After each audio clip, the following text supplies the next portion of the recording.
What is going on, people? Welcome to another episode of Unfiltered, coming your way right here, right now. This will officially go down your scorecards, episode number 317.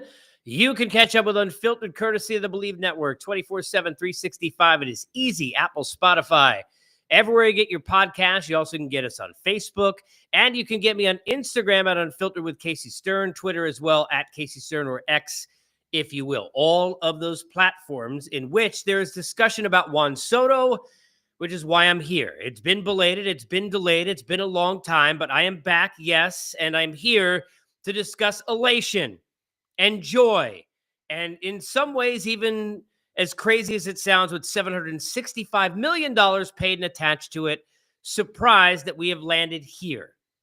I've covered a number of these kind of press conferences. I've been at a lot of the pressers, much like the one I just watched. Was there when Carlos Beltran signed. Remember what a big day that was. I remember when the Reyes and Wright deals were mentioned and then came to be true that those two would stay in that infield, and many, many other moments that I was there for and in that room. And I can't even imagine how different all of that must have felt from this in that room, because that is what Juan Soto and who Juan Soto is. We'll get into all that. Is it worth the money? And what does it mean? And my reactions and my thoughts as I've gone through all this mentally here over the last number of days since we found out, yes, officially, after all the discussion and all the hope and all the thought of could he, would he, will he, did he? Yes, Juan Soto officially has put on a Mets jersey, and 22 is now in Queens. You, as always, are here, courtesy in large part to our good friends at BetOnline. They're your world's most trusted betting platform, your number one source for everything football. BetOnline has every stat, every matchup, live odds, and spreads to bet on all during the games. And when the game's over, head over to the online casino, get in a game of blackjack or poker, unwind with over 150 slot games. You can head to the website today to get in on all the great action. It is BetOnline. The game starts here. And let me start here with something that you all need to drill into your heads, whether you're watching or listening, wherever you're watching or listening, you're a Met fan or not. And that is the following. No baseball player, no one playing a game is worth $51 million a year or $765 million in totality over a deal that covers 15 years. None. So if you can't get over that, then I can't help you, because all of that is reality. There's no firefighter, no first grade teacher, no nurse, and a million other things I could think of that are making anywhere close to that, and they all deserve all of that before anyone who plays baseball. And guess what? The players know that too. And some of you can't get over that. So the idea that, well, he's getting overpaid. Of course, he's getting overpaid.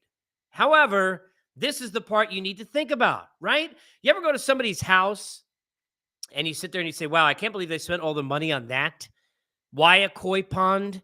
Why that aquarium? They don't need 3 Ferraris or whatever it may be. You ever go there and think, well, if I had that money, I'd never spend it on that. And that may be fair, and maybe that's true for you. However, if you had that money, it really wouldn't bother you. And Steve Cohen has the money where this isn't going to bother him, where the last 4 or 5 years of this contract, where even if it's great over the first 10, are going to be abysmal at that age for Soto, whether he's at DH or not. That money is not going to bother Steve Cohen because he has that money, and you and I don't have that money. So you can't sit there and say what you would say for any of us mortals. Now, the crazy part is you can't say it for almost every other owner, because the other owners don't have that money. And while we'd love to see teams like the Pirates and the Twins and others I can mention spend more of the capital they have, they don't have the money to play with the big boys like this, because there's really not many big boys or girls who can be in the pool swimming with the money that Steve Cohen has. So he's got different kind of cash. This is stupid level cash. So he can play and pay with stupid level contracts. So that's the first thing. You got to get past the nobody's worth any of that money or all of that money, right? And then you got to get to the point of, well, nobody really has that money. Well, this guy has that money. Therefore, the only question that matters, which is just like when you go to that person's house, or just when you sit there and you're saying to your friend or your in-laws or whoever in your head without saying to them, "Oh, geez, that was kind of dumb. Why'd you buy that?" But you don't say it out loud. The same question has to come in your mind: is it worth it for them?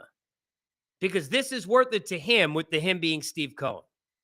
Now let's get to who Juan Soto is. And in that world, is this generational money worth it for Juan Soto? Yes and no. If you're a Met fan, yes. If you're Steve Cohen, who's a Met fan who has billions and owns the team, yes. If you're in the landscape of wanting the Mets to be a consistent contender, then yes. If you're wanting to sit there and say the Mets are no longer the little brother in New York, then the answer to that is a resounding yes. Absolutely. Juan Soto's not a generational player, but he is a generational hitter. And that is something that you can fairly say, I think, and be on either side of this. If you want to say, well, you know what, Ohtani I get, right? Because Ohtani is a one of one. He's a unicorn, right? He can pitch and he can hit, and he's Ohtani. He brings you all the money off the field and the international side of it, and all of that he is, right? And we know he's forget just the best player now. He may very well be the greatest player there ever was or ever is that we ever will see, because nobody has that talent or can do what Ohtani can do. But as a hitter, you can make the claim that Juan Soto is one of one, because he can do what almost no player in the game can do. You're sitting there and saying, well, who are the best players in baseball, right? Who are they? You're still saying Shohei Ohtani, Mike Trout somewhere in there if he's healthy, right? Mookie Betts, Juan Soto, Aaron Judge, and then whoever else you want to throw in that next group. He's among the best handful of players in the sport. He's among the best 2 or 3 hitters in the sport. And if you're the Mets and you're trying to then take a next step and build off of all the OMG vibes and everything that they did and everything they accomplished in this surprise, fortuitous, unbelievable run they just went on, where they became baseball darlings. If you don't root for the Phillies or the Braves, you probably, and your team was out, were rooting for the Mets. They're a lovable group. Everybody loves what Lindor stands for and who he is. Everybody loved watching the rise of Vientos. Everybody loved whether he comes back or not. We'll get to that here during this conversation. The Pete rise during the big moments and all of the things that the Mets did when nobody thought they were going to do jack and what comes with it. But if you're sitting there and you're looking at how to then extend that and continue it, while Pete may still be part of the process to do that, bringing back Pete Alonso was not going to do it on its own. Bringing back Pete Alonso and signing a Corbin Burns, who they're not going to sign, but just as an example, or a Sasaki coming in, who they may, right? Or trading for a Crochet, which now not going to happen. We understand, obviously, he's in Boston, and you can go on down the line. There was no group of things you could do, I don't care what you tell me, that was going to be done with more fortitude, to go back to that word, with more impact, which is what you're looking for on your brand and on your franchise now and moving forward, then this move was to be made and would do for your franchise now and moving forward. And that is what it has done immediately, in a snap of a finger.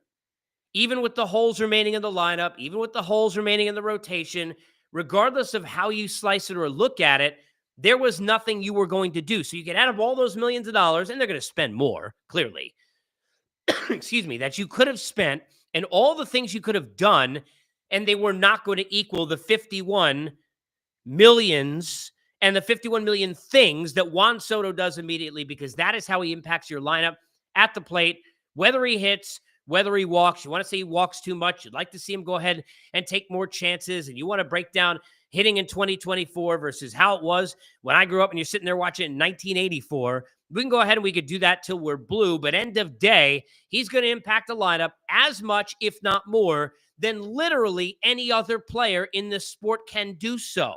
And that is a statement that is difficult to make with, outside of 1 or 2 other players, anyone else that is living.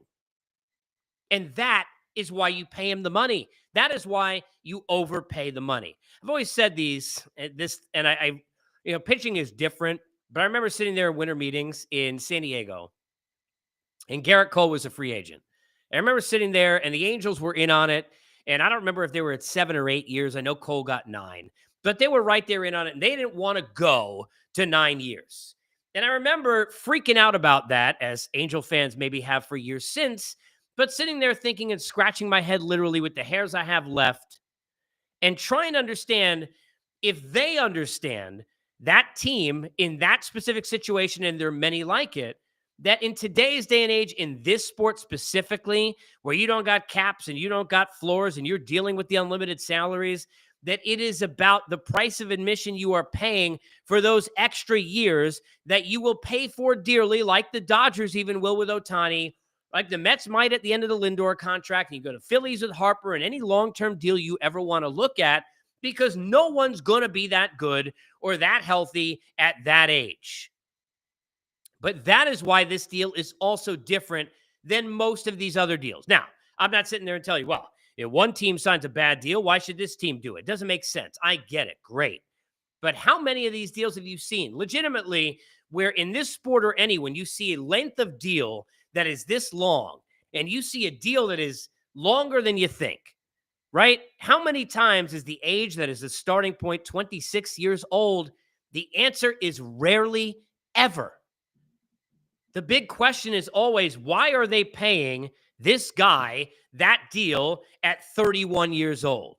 Why are they paying this guy that deal at even 29 years old? He's about to be 30, 2 months into the first season. How you doing that? Well, you're not doing that here because he's starting at 26. Now, part of that is it seems like he's been playing since he's 9, because we've seen him since he was 19. And I remember being on Turner doing the broadcast as they were running around celebrating, saying that it is kind of a shame that he's not even old enough to go grab a drink afterwards. Lucky he's in the locker room and they won't care, because he was like 19. Was he 20? Maybe. Certainly under 21. But at 26 years old, it is a different level. So if you were going to take, where would it make sense to pay out this kind of a deal, and you take in the owner and the money he's got, the city that it's in, what he's trying to do for this franchise, what the player does, the age of the player, and you put bang, bang, bang, bang, bang, all of those things, and throw all those ducks in a row, throw them out there, put all of your, all of your eggs in that basket, right? Everything comes up as this being in the 1-and-1 kind of a situation where it would be the right thing to do, a great, an amazing, a wonderful thing to do. That's the business side of it. Now, let's get to if you're a Met fan. Forget about the money, forget about the years, forget about what anyone says, forget about any of that, and just revel in the fact that you are looking at a player who just signed, and I like something I saw Gary Cohen say, he's right, monumental a signing as the Mets have ever made, goes right up there with the trade for Piazza and one or two other moments in literally the annals of Mets time in terms of what it does and what it means, okay? Because he is going to, as long as he continues to perform the way he does, be the best position player that has ever played for the New York Mets. You can argue he's the most talented player that has ever worn this uniform for even a day. In terms of hitting, you could certainly argue that now. That is how good he is. Now, could he do what Met players have done? I'm not comparing him with any of these, right? But we know what happened to Roberto Alomar, first ballot Hall of Famer, unbelievable player, maybe greatest second baseman of all time, and then what happened when he became a Met. And there are 48,000 other examples of what happens where I used to joke years ago when I would say catch the fever up on the top of Shea Stadium, because that was their motto, that the fever was what you got when you signed with or got traded to the Mets. And it was cured, Kevin Mitchell, others, when you left, right? That's just the way it's been. So you could sit there and you could be solemn and worry about all the negative things that are going to happen, but you'd be crazy to do that. Just like you'd be crazy if you didn't enjoy what just went on at the end of this season and this entire run this team just went on, and the vibes, inject them into my veins that they gave you after all the, pardon my French, shit that they've given you for the rest of your life and existence as a Met fan. Don't do it to yourselves. Enjoy this moment. Go get your Soto jersey. Get the heck out to Port St. Lucie. You haven't been to spring training in 20 years. That's the year to go do it. Get out there and get your tickets and sit there and create, your team in MLB The Show today. Forget for the next version and put Soto in it. I mean, these are the things you want to do. This is the kind of day that you just sit there, you soak up, and you enjoy. Go watch that press conference I just viewed 5 times over. Take in absolutely every minute, because you got to get past the business and you got to realize that this is what the joy is about of being a sports fan. It's about moments like these, because we know that as a Met fan, I always say, the light at the end of the tunnel, it's usually a train. I understand that, but we're not going to sit there and think about that today, because we are going to experience joy today. Because Juan Soto, one of the great hitters of our lifetime, you can say that already, one of the great hitters of our lifetime, has just signed to be with this team that we root for the rest of our lifetime, pretty much. Okay? So enjoy all that. Now, the other part of it, and that is they can't be done. They're not done, but they can't be done. They need more pitching. They need to get Pete Alonso back. They need to hope he'll take a little less money, because now with Soto there, they got the same agent, so that maybe helps. But he understands, hey, look, maybe I'm not going to get paid $200 million or whatever it is from somebody else. But I got to understand that if I'm getting offered less by the Mets, it's not because they love me any less. It's not because they want me any less. It's because now I'm fitting in the fold where I'm joining the team that just got where we all got, with Juan Soto there too. Hello, how do you do? And if not, they got to figure out how to replace him, because the lineup is not deep enough. It needs help. They need to figure out what they're going to do at second base. They need to figure out what they're going to do at third and first base. Is Vientos going to slide over if they don't get Alonso? Do they look perhaps at a trade scenario for Arenado where they're on his list to bring him in his defense and hope some of the offense still returns and get him over at third base and move Vientos to first and whatever other options there are? Because their lineup is not deep enough. It's not. It needs work. Even with Lindor at Soto at the top. Their rotation is not deep enough. It's not. Do you bring back Sean Manaea? I'd love to see him back, but how much are you overpaying? If I'm Sean Manaea, members of his family, I know there's no guarantees I can continue to pitch that way, whether you change arm angles or not, right? No guarantee. And who knows how tired he got from all the expansion of the innings. We saw him die out at the end of the year. Clearly understandable. Being tired. But I don't know what I'm getting. I don't know what I'm paying for moving forward. So I'm sitting there and I'm banking on him taking the largest deal. I'm trying to get that extra year from somebody of guaranteed money. If I'm Manaea, are they going to be able to play with that?